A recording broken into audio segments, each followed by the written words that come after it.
Hi, everyone. Thanks for joining us for the first session of our RAG Deep Dive series, RAGChat, the RAG solution for Azure. My name is Anna. I'm an event planner for Reactor, joining you from Redmond, Washington. Before we start, I do have some quick housekeeping. Please take a moment to read our code of conduct.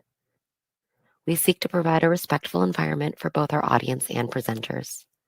While we absolutely encourage engagement in the chat, we ask that you please be mindful of your commentary, remain professional and on topic. Keep an eye on that chat. We'll be dropping helpful links and checking for questions for our presenter to answer live. Our session is being recorded. It'll be available to view on demand within 24 to 48 hours, right here on the Microsoft Reactor YouTube channel. With that, I'll turn it over to our speaker. Pamela, thank you for joining us today. Hello, everyone. Welcome to the RAG Deep Dive series. I'm Pamela Fox. I am from the Python Cloud Advocacy team, which means it's my job to help Python developers be successful on Azure. And I will be the host and speaker for many of the sessions in this series. And I'm really excited for it. That's why I put it together. So what we'll be doing in these series is doing a deep dive into our most popular RAG solution, which is a very fully featured solution and it's very popular. So we get lots of great contributions to it. We get lots of good features added to it. And we also get lots of questions about it. So I'm hoping in this series that we're going to be able to dive into so many parts of it that we'll be able to, spread a lot of knowledge, share a lot of knowledge, get a lot of questions answered, and equip everybody with the knowledge to be really successful with using our RAG solution and learning a lot about RAG along the way. This is how I've learned about RAG, is by working on this particular RAG solution, and it's really interesting to learn all this stuff. So here is all the sessions that we'll be doing. This is our kickoff session where we're going to give an overview of the RAG solution and kind of give teasers for all the the next things we're going to talk about. And then, in this 10-part series, we're going to be talking about so many different features of what you can do with the solution, like doing different data ingestion, adding user login, data access control, storing chat history, making it more accessible with speech input and output, all of the aspects of the RAG solution. So please do register for the whole series if you haven't yet, so that way you'll get notified when the next one is happening. You also get access to the recordings, and all of these recordings will be on YouTube. So any of you that are watching now can watch any of these recordings once they've happened. Okay. So today we're going to give an overview of the RAG solution, open source RAG solution. We're going to walk through the RAG flow for it, so you understand, what actually the RAG is doing.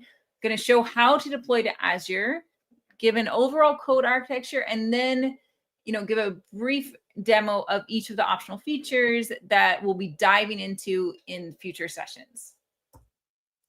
So our RAGChat solution is at aka.ms/RAGChat. That's where you can find the GitHub repo.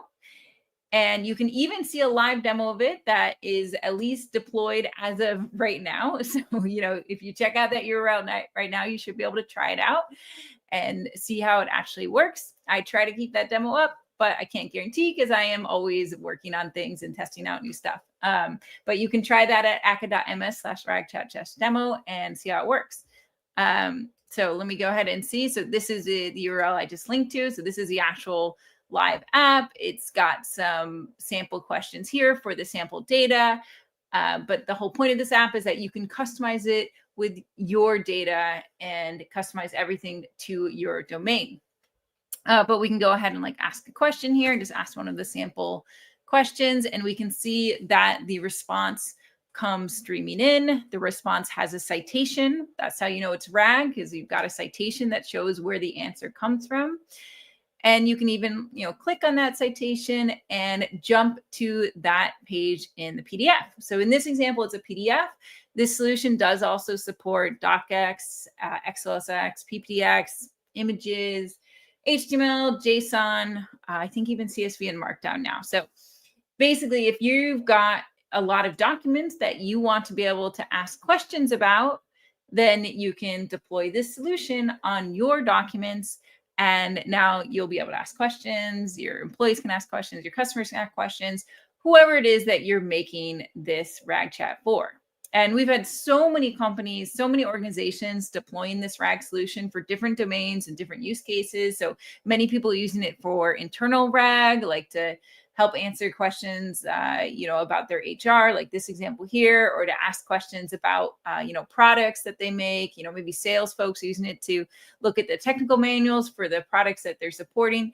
There's just so many different use cases, and it's really exciting because to me, it's all about like making information more accessible, right? That's the goal, is like, how can we make it easier for people to get the answers to their questions and for their answers to be accurate, right? And that's what we can get from RAG, is an answer to a question, and have that answer be grounded in actual documents, and me to be able to, actually click through and see like, oh, okay, I can see, where it actually got the answer here. And if I want to, I can actually read more about that answer, right? And I see some, okay. And I'll try to keep like looking at the chat occasionally for questions, because the whole thing is that we are live, and I love the questions that we get about this repo. And that's why I love doing these live streams. And, I see that Ahmed was asking about extending the solution using function calling. Yeah, we can add a session on that. That's actually, I thought about adding that session. So yeah, I can add a session on that. That I think is a great session idea. So I will add that to the agenda. That's great. And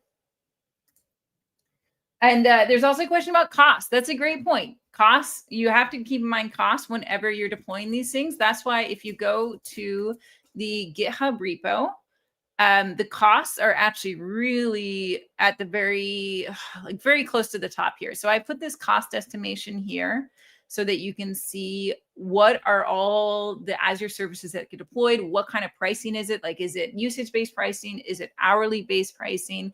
What are the options for changing the tiers? So it's all written here, and it also links to the pricing calculator. And this is actually a pricing calculator where I've pre-filled in the services so that you can actually see like, okay, these are the services deployed by default. These are the tiers deployed by default.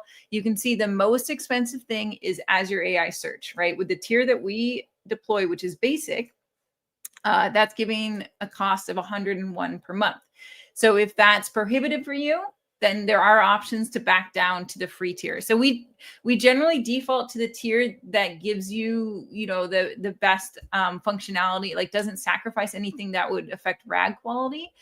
But we also have options to change the tier. So if this is too much, especially for prototyping, you can back it down. So I have this guide here about deploying with minimal costs, where basically, you can change the SKUs of the search service, of the document intelligence server. You can use, local parsers, change the SKUs, Cosmos, right? So lots of options there. So that's a great call out about price, right? We don't want anyone to accidentally deploy something, not realizing that it does cost money. And these things, of course, do cost money because you're actually using cloud services, and we've got to keep these servers on. So we try to use free and consumption-based things as much as possible. But there are definitely costs involved. So that is a great call out. There's also a question for this one is, can we use Cosmos DB for NoSQL as the data store for the RAG application? That's a great question. So this RAG solution uses Azure AI Search as the like the retrieval mechanism, right? So all of the data, all the documents get indexed into Azure AI Search, and that's where we pull them out. And that's because Azure AI Search has incredibly great searching functionality, right? It's got full text search, it's got vector search, it's got hybrid search, it's got semantic ranker, it's got spelling check, like it's got custom indexing and weight. So it's got so many different searching capabilities, and because RAG is so popular these days, Azure AI Search team has put so much effort into what are the features that we need to be really good for RAG, especially for RAG on documents. So if you are doing RAG on documents like PDFs, DocX, PPTX, etc., then I always recommend Azure AI Search. If you do want to do RAG on an existing database, like RAG on your database rows, and there are already rows in the database, right? So that's like much more structured. Then you can often do RAG with just the database itself, because all of our Azure databases now support full text search and vector search, right? So you could use Cosmos, you could use Postgres. So if you're doing Postgres, I have this example here, which is RAG on Postgres rows. If you're doing Cosmos, there is also one for Cosmos. So I'll just put that in the chat since that was a question. So earlier this year, we had this RAG hack where we showed about how to do RAG on lots and lots of different databases and languages and stuff like that. So I think this was the Cosmos one that we showed. So I'll just go ahead and paste this here, but also generally, check out the RAG hack repo. So if you're looking for a RAG solution that's, using a different language, a different retriever than what I'm showing in this series, definitely check out RAG hack, because we talked about lots of different ways of doing RAG and went into other languages besides Python, other, retrieval mechanisms besides Azure AI Search. All right. Okay, great questions. Okay. All right. So let me do a little bit of the RAG flows so we can see some of that and then see if that answers some of the questions here. And then we can keep covering questions as they come up. Okay. So let's talk about the RAG flows in here that are in this app. So we basically have two main RAG flows. We have the RAG flow in the Asks tab, which is what I would call a single turn RAG, where we just send a single question, we get back a single answer. And then we have the chat tab, which is, we can also call that multi-turn or multi-turn with query rewriting, where we send the question, we get back an answer, and then we can send any number of follow-up questions. So we can have a whole long chat. And that's what many people are used to these days because of ChatGPT and GitHub Copilot chat. So that's what most people default to, is this chat tab. But we have both these options, and the Ask tab is a lot simpler than the chat tab. So that's what we'll start off with in order to understand how this RAG flow works in this solution. So let's look at this Ask tab. So let me go ahead and open it up in the demo here. All right, so here's our Ask tab. All right, so we've got a question, right? Does the Northwind Health Plus plan cover eye exams? Okay, so we're asking this question about these, benefits from these HR documents. So does it cover eye exams? Okay. So I'm going to go ahead and send off this question. Okay. And I get back a single response, like the Northwind Health Plan does cover vision exams, right? And I don't have any option to ask follow-up questions. Every question is its own standalone experience. So what happens when we do this is that we take the user's question, we use the user's question and send that to Azure AI Search. And we send both the full text and we send the vector version of that query so that we can do what's called a hybrid search. So we do a hybrid search with the user's query in order to find the matching documents. Then we get back a bunch of matching documents, between 3 to 10, however many we ask for.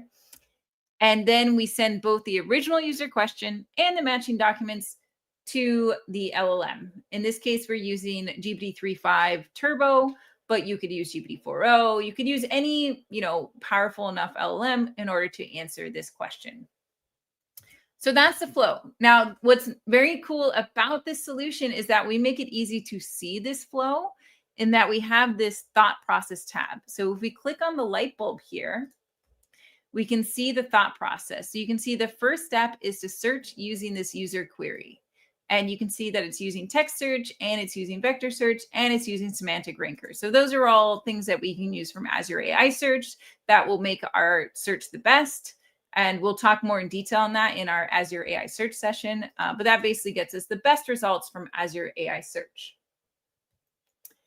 And so then that gets back search results here, right? So these are the actual results from the index. So these are chunks of the document that we've indexed in our Azure AI Search index. So it's not the whole document, it's only chunks from the document. So that's one of the key parts when you're doing RAG on documents, is that you have to chunk up, like extract the text from your document and then chunk up that text so that you can then store it in good sized chunks. You don't want to have the entire document in the index because then you, if you have like a 50-page document and you give back a 50-page document, well, then you have to send that 50-page document to LLM, and that's going to cost a lot of money. It's going to be slow, and it could confuse the LLM. So generally, you want to send just what the LLM needs and nothing more, right? And that's the whole trick of RAG, is figuring out how do we get really good retrieval so we're getting back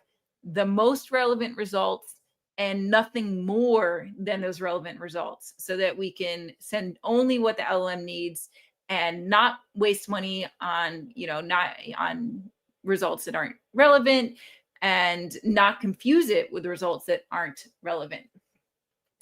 So you can see here, we get back this content, and for each of these, things in the index, they also have a vector embedding. They have a link to the citation. They've got scores from from the AI search. So they've got lots of things in here. So those are the search results. The next step is that we then make a call to GPT-3.5 and say, okay, your job is to answer questions, and you need to provide the sources, by, bracketing the sources. So we tell it how to provide the citations, right? That's a really big, important part in a system prompt for a RAG flow, is you got to tell it, like, what do the sources look like and how do you want those citations to be formatted, right? We always ask for it to be in brackets. And that way we can extract the brackets later and make this little linkable, clickable link here, right? So we send it off and say, okay, and here's an example. So we give it a little example so it knows what it should look like. And then we give it the actual question that I just gave it and all the sources. And then we get back the response. So this is actually what gets sent to the LLM as the final step. So this is what we'd call a single turn RAG flow. It's also what I'd call a simple RAG flow. It's kind of your most minimal RAG, is you retrieve it and you send it to the LLM. But it's important to understand that before we move on to the more advanced RAG flow. So we saw the thought process. All right, so now let's go to the chat tab, and we'll go ahead and ask the same question. Okay. All right, so does it cover eye exams? Okay, and we get a similar response here. All right, but something different happened here. A lot of stuff happened that was different here. So the first step in this tab is that we do query rewriting, where we tell the LLM, like, hey, here's the user's question. Please suggest a good search query based off the user's question.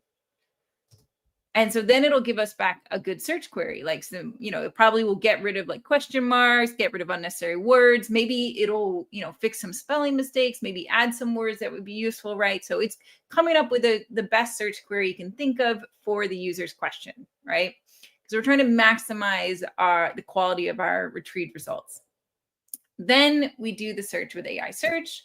We get back results, and we send the user question and those results to the LLM. Right?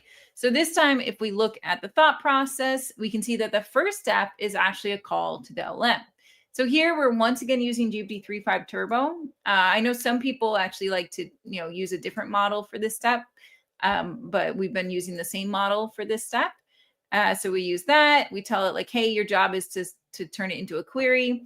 We get back this suggested query, and then we use that query for Azure AI Search. So that, and then the rest of it is the same.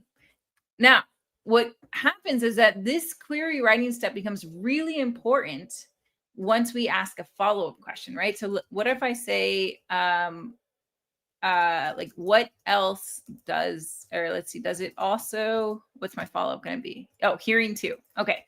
So here I'm sending the question hearing to. And this is a very short question that I've asked, right? If I had only sent hearing to as my search query for Azure AI Search, I would have gotten pretty poor results, because hearing to, like, there's not a lot of information there about what I'm actually talking about.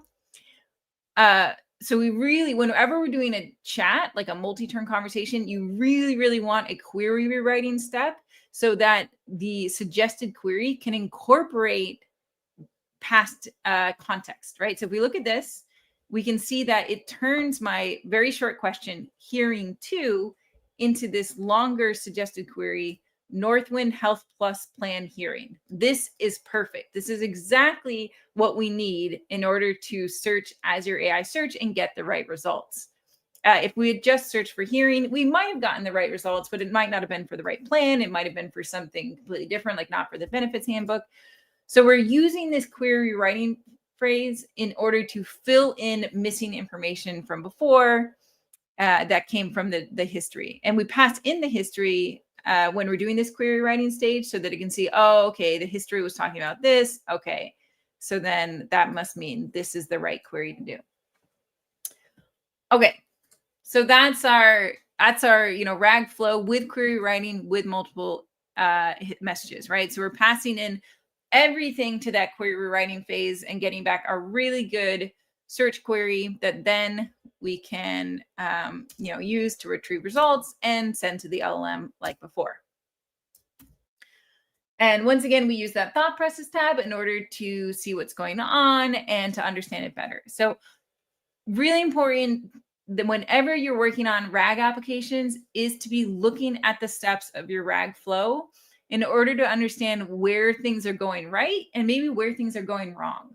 Because I get so many questions in our issue tracker, like people trying to understand answer quality, right? They're like, oh, it gave me a good answer for this, not a good answer for that.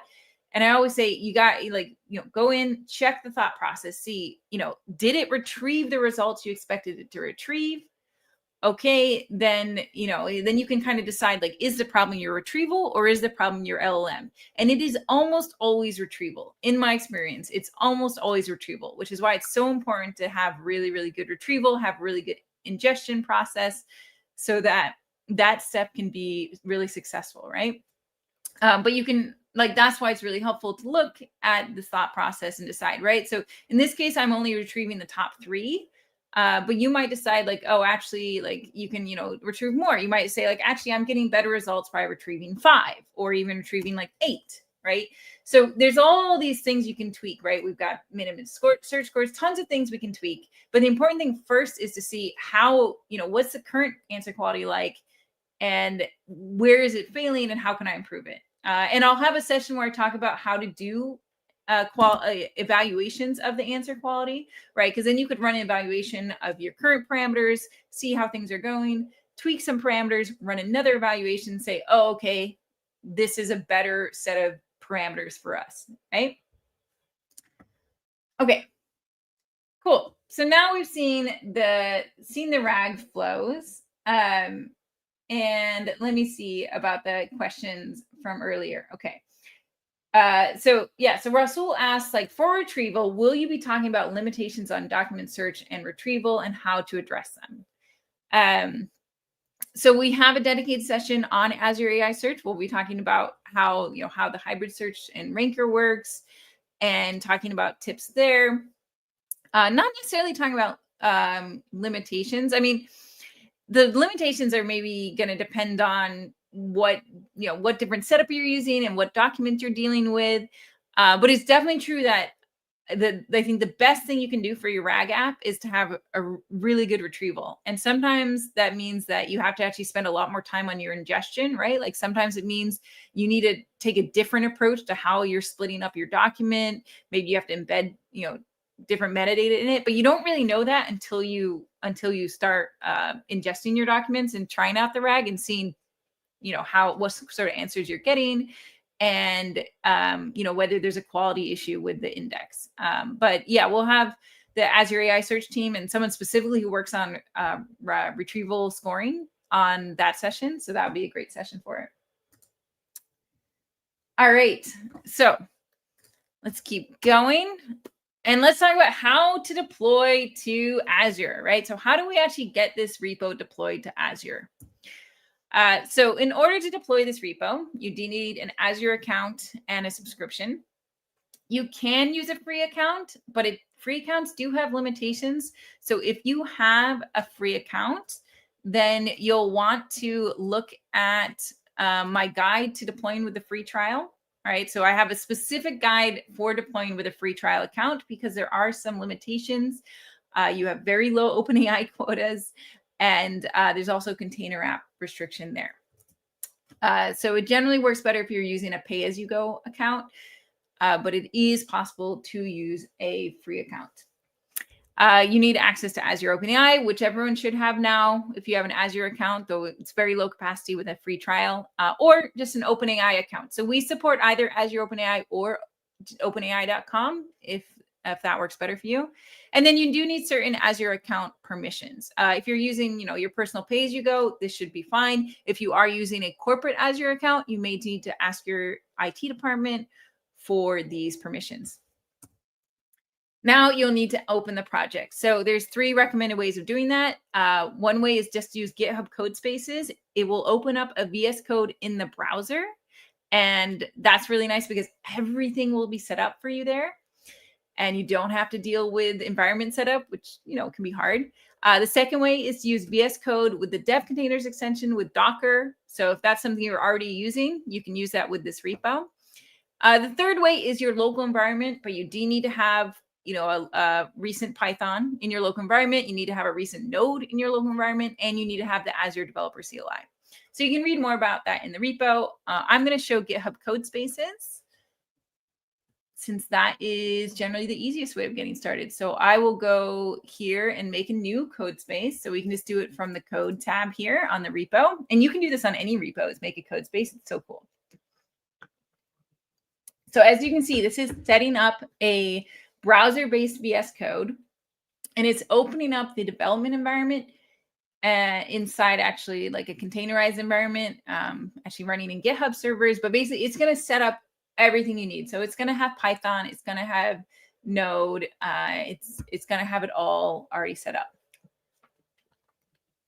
Okay, so now I'm in the code space. So now I can actually start working with the repo. So the first thing I need to do is log into Azure. Since I'm in a code space, I definitely have to log in because I'm not logged in yet. And because I have a special tenant that I'm using, which is like a special Azure account directory, I'm going to use a special command for logging in specifically to that tenant. But basically, you're going to be using azd auth login. That's the command that we're using here. And I'm just adding on my special tenant ID because I have to do that for my special Microsoft account. We like to make everything difficult for ourselves. So then, we do whatever sign in, our 2FA, show my face, enter my number, do the whole 2FA dance. Okay. And then I got to do my passkey, try my face again. Okay. Now I do my passkey. As you see, it's very secure, which is good.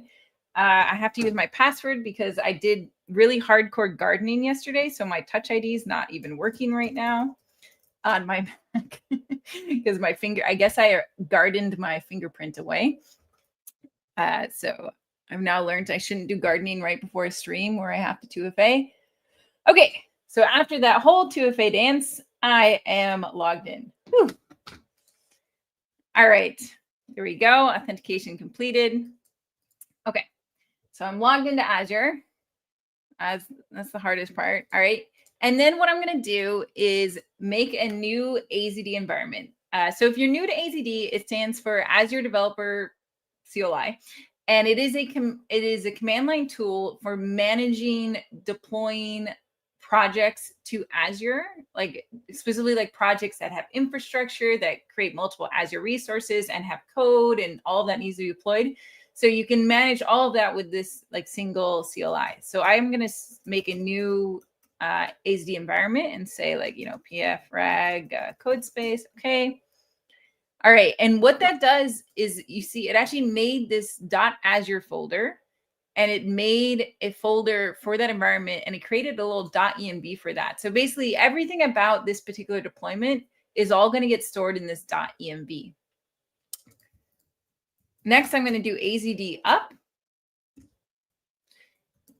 And this is a command that actually does quite a few things. It actually does multiple commands at once, but it's going to figure out how it can get this entire repo fully provisioned, like with all the right resources and deployed. So basically do everything to get this working on Azure. So first I have to pick my subscription. Here we go. And then I'm going to select a location to use. I'm going to go with West US because that's near me and I should hopefully have quota for it. And then I also need to pick a location specifically for document intelligence. And that's because document intelligence, right now we're using the newest document intelligence, which is great because it supports Office documents, but it is more limited in its locations. So I'm going to go for West US 2, because that's once again close to me. And then for OpenAI, that's another one where we have to pick a location because OpenAI is more limited than Azure generally because, you know, we have to have GPUs to run it. So I'm going to pick Sweden Central because I should have quota in Sweden Central. This is actually the hard, and one of the hardest parts is picking locations where you have enough quota for all these. Hopefully all of you have lots of quota for all this stuff. In my Microsoft account, I am very restricted because we try to leave the quota for Microsoft customers to use. So for our internal accounts, we're actually very restricted in terms of quota. But I believe I have quota in all these locations for these services. So hopefully I will be able to provision to all these locations. Okay. So now it's going to do multiple steps in order to package this repo and get it up to the cloud. And as you can see, the first thing it's doing is packaging. So packaging is where it's creating the basically like a zip file that is going to get uploaded and turned into a Docker container eventually. And as part of that, it is doing an NPM build. So NPM is building the front end. So it's actually building all our TypeScript, we've got React, we've got TypeScript. So it's building all that TypeScript, making, you know, the compressed JavaScript files and storing that in a, you know, actually it's moving it into the backend folder inside static. It's going to move it all into there. So that's what that step is doing, is packaging. So now packaging is done. The next step is to do provisioning. And provisioning is where it goes through and figures out all the Azure resources that you need and makes those Azure resources and updates them if they need any updates. And it's doing all of this based off of infrastructure as code. So it's doing it based off of bicep files. You could also use Terraform, but we don't have any Terraform in this repo, so we use bicep. But if you have worked with Terraform, bicep is basically like Terraform, but specifically for Azure. So it is a language which we can use to declare the Azure resources that we need and describe exactly what we need and get those provisioned correctly every time.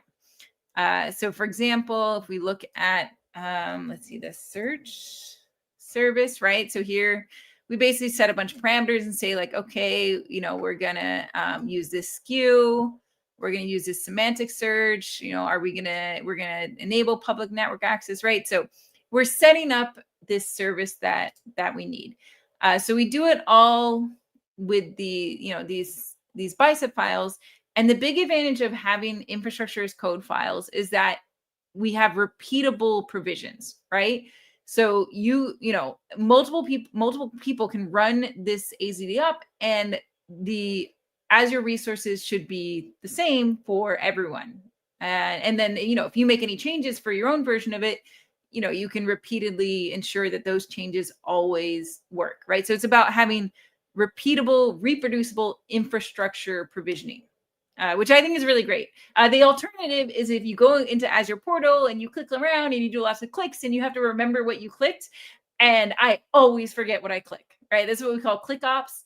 I hate click ops. I don't like having to remember what I clicked in the portal. That's why I love Bicep, because I can write my Bicep and I can deploy my Azure services with my Bicep and then know that it's going to be the same every time. So this Bicep sets up everything, the search, the container apps, it sets up the roles. So we are using keyless auth for everything in this repo. So that means like we're not using keys for Azure OpenAI. Instead, what we're using is RBAC roles, which means we say like, hey, this user is allowed to use this OpenAI resource and it's allowed to do this things with the OpenAI resource. So that's how we set up everything. That's the best practice from a security perspective. And all of that is set up in this Bicep, right? So everything is set up and everything is connected to each other so that it all works together. Okay, so as you can see, it is provisioning and it's actually doing a pretty good job. And let's see, and it got through, it got the analytics, the app insights, the storage, dashboard, the OpenAI. So that's good. So did have quota for OpenAI. I was nervous about that. It did the deployment. So we've got a chat model and an embedding model. We've got a container registry. We've got container apps. We've got document intelligence. It's making the search service now. Sometimes that can take a little more time depending on where it's making it. So it's doing really well. All right, so let me go to the slides here where I've also got these screenshot, right? So AZ up. First thing we had to do was fill out our Azure subscription and locations. Then it did the packaging. Then it did, now it's doing the provisioning. And I would say like everything is in the infra folder. So if you want to figure out why it's doing something, just look inside the infra folder and you can see. Now, what if the provision fails, right? Like so far, this is looking pretty good. It's looking like it's going to succeed. What if it fails? Sometimes it can fail, especially if you don't have quota or there's some restriction on your account. So if it does fail, you should get an error message. And hopefully that error message is clear. If it's not, the first thing I would suggest is searching our issue tracker to see if other people run into it, because probably somebody has. That's a nice thing about having such a popular repo is that at this point, like so many people have run into issues, right? So search issues, search closed issues, see if people have run into it. You can also visit this detailed progress URL. So you see this link here. We can click on this and then go through and actually go to the portal and see how's the deployment's going. And you can see all these succeeded, but you can like click on any one of these and click on see the inputs to it. And you can see, okay, it was in Sweden Central, the SKU was S0. And it was, trying to make a chat model with GPT-3.5 Turbo 0613. So you can look in more details at your deployment to see what the inputs were and see if something looks really strange or funny, right? So that's one thing to do. It also helps to understand what's going on, right? So it's using the AZD environment variables, and then it's passing them into this main.parameters.json. So I didn't show that one yet, but this is a JSON file that sets all the default parameters for the bicep. And you see it does it based off environment variables. So if you need to customize anything about the deploy, you will actually be setting these AZD environment variables, and that will change the parameters. So you only have to do that if you're trying to like reuse existing resources, if you're trying to like adjust capacity, if you're trying to customize anything about the default deploy. In this case, I didn't customize anything. I just, went with the default and, hopefully it should work. But there is documentation about how to customize it if you need to do that. So those parameters get set here. They get set into main.bicep and become parameters at the top. And then all these parameters get fed into the modules below. So that's how it works. Hopefully you don't have to deal with that. But if you do, I just want to make sure that people have some idea of how it's actually working. Okay. So now it's actually finished provisioning. It's very cool. So that has succeeded. And now it's running a post-provision hook. So there's this azure.yaml file, which defines all these hooks. And you can see that there's this post-provision hook here, which says after provisioning is done, you need to run this script, right? So here I'm on a Linux machine, so it's running prepdocs.sh. So this is a script that does initial data ingestion. So it looks for everything in our data folder. See all these documents here. And then it goes through each of them and tries to ingest them into the Azure AI Search index. Now, data ingestion is a multi-step process, right? So the first thing it does is it uploads the blobs to Azure Blob Storage so that we have them in blob storage so that we can render that citation, right? So that's why we store them online so that we can render citations in the little iframe. Then it sends it to Azure Document Intelligence, which extracts the text from the documents, PDFs, but also all the other supported documents, images, Office, docs, etc. Then we use some Python code in order to take that text and split it into chunks And each of those chunks is approximately 500 tokens. And we try to, split at sentence boundaries, and have it just be in, a good splitting location. Then for each of those chunks, we compute the vector embedding for each of the chunks.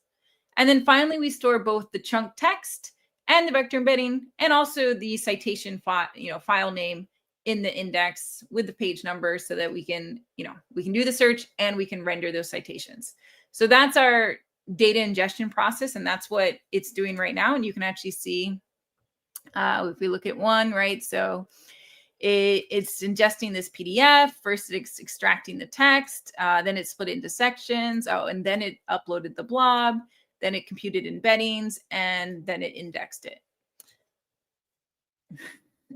Hello, everyone. Oh, we've got a question. Can Azure Document Intelligence extract tables in any language and process them in chunks? Yeah, that's a great question. It does pretty well with tables. We do have multiple tables in our examples, so it does support that. Now, however, for chunking, we implement the chunking ourselves. So if we go to our splitter, text splitter, okay. So if you want to get into the nitty gritty of how chunking works, right? We've got word breaks. We also have word breaks for Chinese, Japanese, Korean languages, which are somewhat different. So we try to have our chunking work, internationally, not just for English, because we have people using this from all over.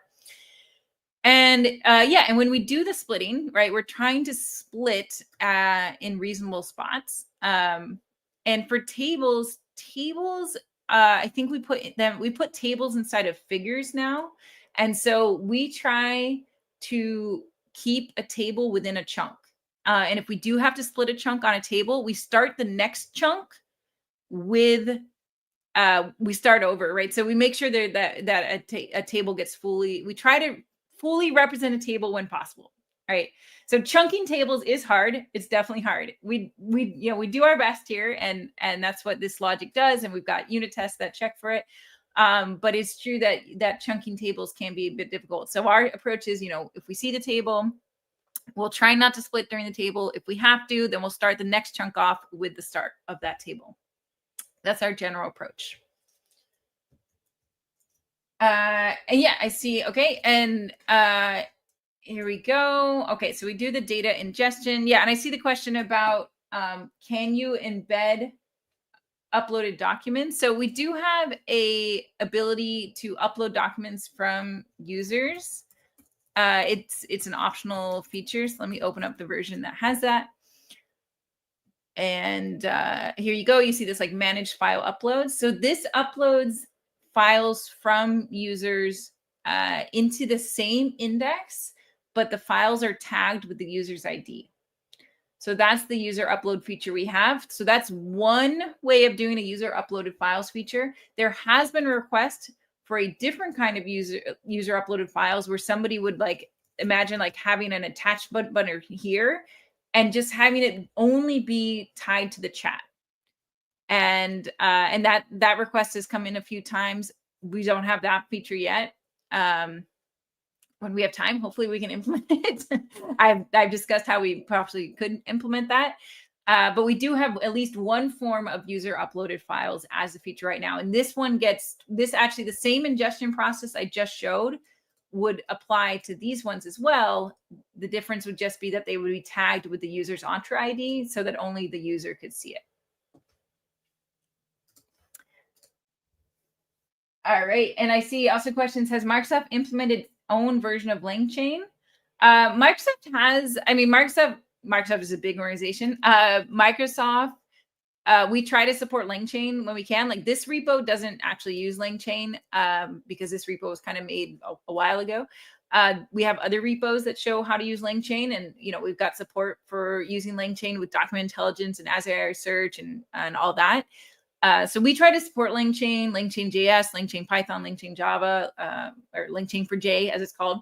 So we generally just try to support what the community is using. We do also, from Microsoft, have a package called Semantic Kernel that's in both .NET and Python. That came from Microsoft Research. We also have AutoGen, which is Microsoft Research. So there's some packages that we have made ourselves, but we also try to support what the community is using. In this case, this repo is using the OpenAI SDK. That's the main package it's using. So this repo doesn't really use any sort of orchestration framework. It just does it, just does it in Python code. Question, do we have the same solution in C#? Yeah, that's a great question. So at the top of the repo, you will find links to similar repos in JavaScript, .NET, and Java. Now, since the Python repo was the first one that came out and the one that got the most attention and traffic, this is the one that has the most features, but you may not need all the features that's in this repo, right? So if you're more comfortable with .NET, definitely go over to the .NET repo, check it out, see if it has the features you need. If it doesn't, maybe you can send a pull request and add the features you need, right? The more people that use that .NET repo, that'll send a signal to the team like, hey, like there's more people interested in this .NET repo. Let's add more features to it, right? I know they have been working on adding more features to it. So, it probably has even more now. So definitely check it out and see if it meets your needs. Python generally has the most number of features just because of how much traffic and community contributions it gets. But we are trying to support the other languages as much as we can. Prabhat asks, are the chunks stored as separate documents in the AI search index or saved as an array in a row? Yeah, great question. The chunks are separate documents. So in AI search, there's this term document, and it's confusing because when in RAG, the documents, each document in AI search is actually a chunk, right? So we, on each document, we store the page number so that we know, where it came from. And then, so it's just the chunk there.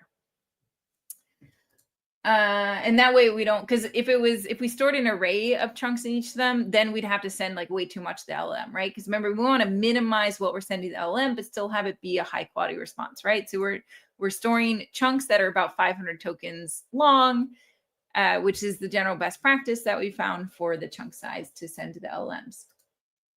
We also have a question, can we use Azure AI Foundry for the same? So this is using Azure OpenAI, which you can access via Azure AI Foundry. Azure AI Foundry has other services as well, also has other models. I'm hoping that we'll be able to start using other models in here soon, but I haven't had the chance to try it out yet. But if there's a particular thing you're looking for, just file an issue or post a discussion and we can talk about it. Is it using Llama Index? No, this one is not using Llama Index. As in, we do have other samples that show how to use Llama Index with Azure. This one is just using the OpenAI SDK with some Python code on top. So that way you can like really see exactly what's going on, because there's nothing like hidden behind a framework. And that I think hopefully makes it a good learning experience because you can see all the code there. Okay, great questions, everyone. All right, so let's see. We did post revision. All right, the next step, let's see, did it get through post revision? Yeah, is it deployment? And it already did it. So it took all that code that it packaged earlier and it sent it to container apps. And now moment of truth is, do we have a working RAGChat? And that took 60 minutes, 48 seconds. Okay, so let's see. In 60 minutes and 48 seconds, did we get this fully provisioned, ingested, and deployed? Let's see. It might have just done it, which means it might actually be restarting that Python server right now. So we may actually have to wait a few seconds here for that server to actually start up. Because I'm not sure when this actually ended here. So I'll let that tab think about it. But basically that's it. So yeah, we did, that's the full up process. So it's going to be slowest the first time because that's when it has to do all the provisioning and also has to do that initial data ingestion. And subsequent times it should be much faster because it's only going to update any infrastructure that changed. And the deployment for container apps is usually really pretty quick, especially when it's just an update. So generally the experience should be pretty good. You can also use Azure App Service. That deployment is slower, and that's why we moved to container apps. But if you do need to use app service for some reason, we do have a guide about how to use app service instead. The question from Colleen is, what is the maximum document size that it supports? So you would need to go to Document Intelligence to see what its limits are. I don't think I have that documented here. Like I have the file formats here. But yeah, it would have to go to the Document Intelligence documentation in order to figure out what the limits are for Document Intelligence. I think it's going to be pretty high. I think the greatest I've done is like 200 megabyte PDF, which was like pretty big. It was like a 300-page PDF for my local city government. But you can check Azure Document Intelligence to see what their limits are. That would be the limitation. I have seen a timeout issue that has been reported in the issue tracker. So if you do run into any sort of timeout issues, please report it and then email me with, if you can, email me with the document that experienced the issue so that I can replicate it. But generally, Document Intelligence should be able to support very large files, and it just kind of does this incremental upload to the server and then extracts the text out of them. So it should be able to support very large files. I've done it with very large ones myself. All right, so now it is all deployed. And this is what the deployed application architecture looks like on Azure, right? So we have this container apps environment that's serving a container app. The container app is based off an image, and the image is stored in the container registry. When the user uses the RAG flow, it does the search using Azure AI, it generates answers and generates embeddings using Azure OpenAI, and it renders citations using Azure Blob Storage. When we're monitoring and tracing things, we send those to Log Analytics and App Insights. So that is our default app architecture when we haven't added any additional features. We can monitor the app by just opening up the monitor. So we type AZD monitor, and that'll actually open up a browser which has a dashboard in it, which will show our recent performance and failures, right? So we can like dig in and say like, okay, well, what are the failed requests, and go through them and look at that. Okay, we got a response error, right? And we can dig into that. You get this nice waterfall here, and you can look at the responses. So we have all the nice monitoring that we would want in an application. Let's see. Oh, there we go. Yeah, so it deployed. I actually, bonus, now you can see that we do support other languages. It's just because my browser thinks I'm in French right now because I like to mess with my languages a lot. I don't even speak French. I can do Spanish, but here you go. This is it in French. I can change that. It's just because of how I configured my my browser, where it defaults it to thinking it should be in French. Let me reload that here. I think that should do it. Let's see. Okay, well, there you go. So we also do support internationalization. So basically, depending on what the language of the browser, the users can see it in that language, and you can even render a language picker if that makes sense for your use case. So there's so many cool features in this application, and that was added by the community, and that's great. I love when the community is adding internationalization to our repos so that we can better support the non-English, non-US. Okay, so code architecture. All right, so we have just a few minutes left. All right, so this is a very brief code architecture just to show that we do have a TypeScript front end. So that's doing React with Fluent UI, and that's all that code's in app front end. And then we have a Python backend, and that all that code's in app backend, and that's written using the Qt framework. And so basically that front end is sending API requests to the backend, and they're communicating back and forth over API requests. I'm going to dig way more into the code in this Wednesday session, where we're going to talk about how to customize this RAG solution. So we'll leave it at this, but hopefully you can come in 2 days so we can get really deep into the code and do some local development and see how it works. For the search strategy, as I've mentioned, that search function does use hybrid search with re-ranking for the best results. That's talked about in this blog post here, akka.ms/rag relevance. Amazing blog post. Everyone should read it. It was from the research team on the search team. And we will be talking more about Azure AI Search on January 21st, and we'll have an engineer from the search ranking team. So do come to that if you're interested in search and ingestion. And this is an FAQ. Why, a frequently asked question, why does the backend use Quart? Many people haven't even heard of the Quart framework. So why do we use Quart, this framework that you maybe haven't even heard of, right? So originally, this repo used Flask. Flask is an incredibly popular Python web framework, right? But Flask is a synchronous framework. So what happens is that, we have like some workers on our server that are managing requests, and they get a request for this, to answer a question. They start processing, they send off a request to the LLM. While they're waiting for the LLM to respond, that worker cannot process any more questions. It just has to sit and wait for the LLM to respond. And LLMs can actually be pretty slow to respond, right? So it might be waiting for several seconds. Then finally, once it comes back, that's when it can process the next request from a user. Now, if we use a framework like Quart, Quart is an asynchronous framework, which means it can handle new requests while it's waiting for network calls. So, it gets in a request, it processes it, it sends it off to OpenAI and says, oh, I need this response.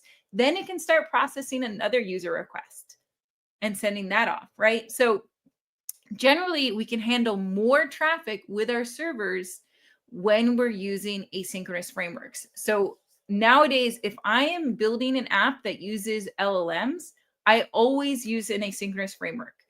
The two best ones to use for Python would be Fast API or Quart. I have a blog post here talking about the differences. I use both, either or.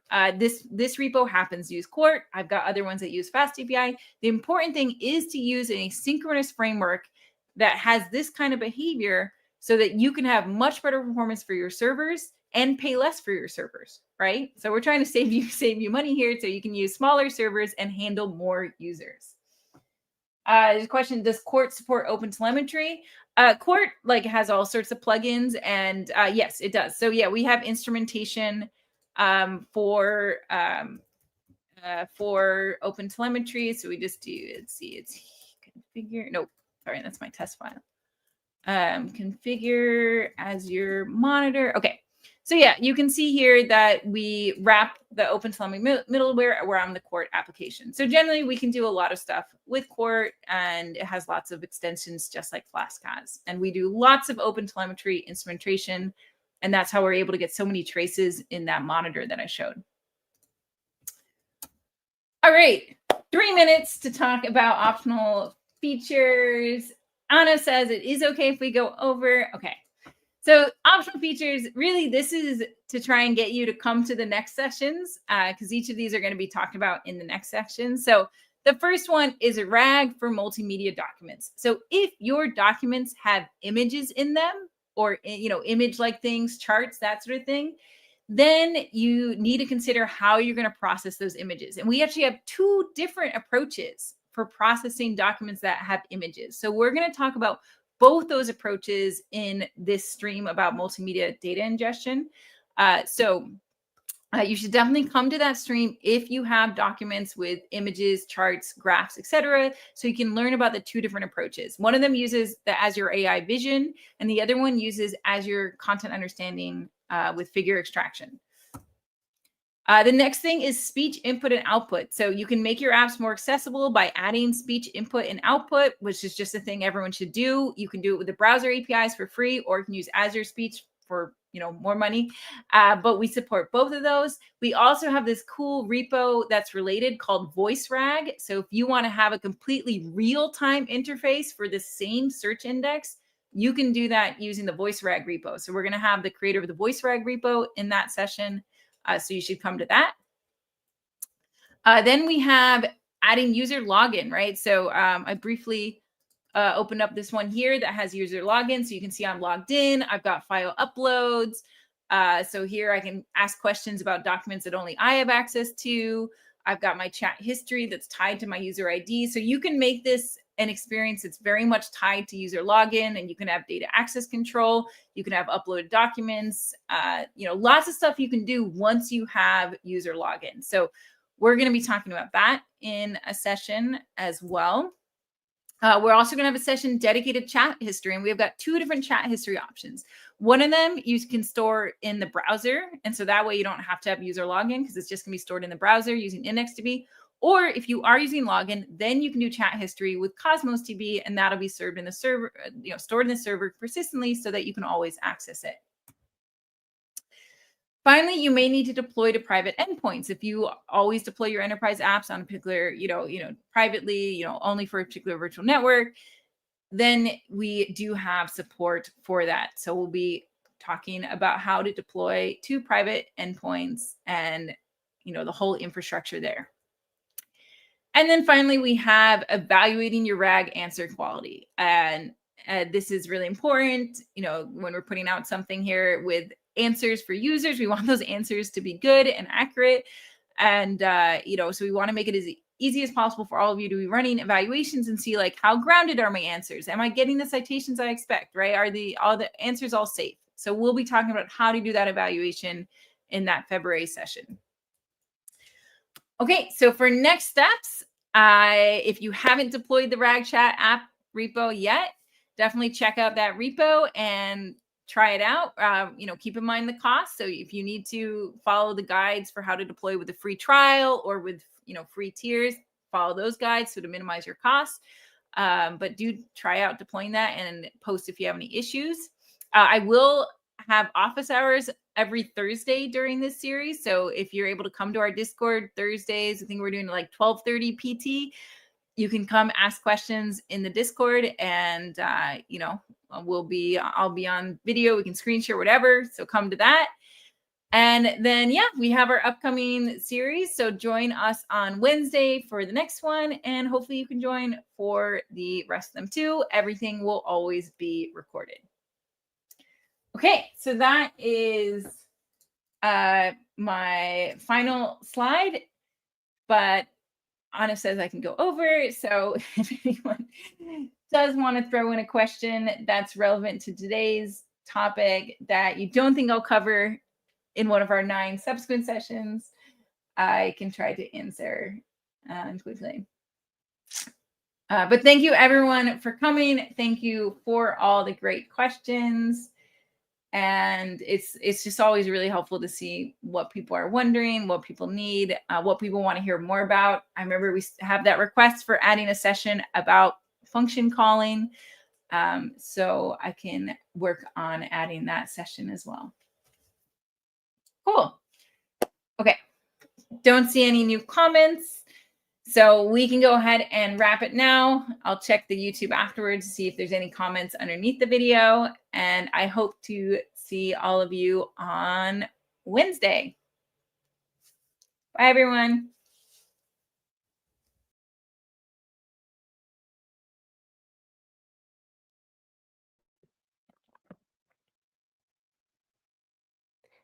Thank you all for joining. Thanks to our speaker, Pamela.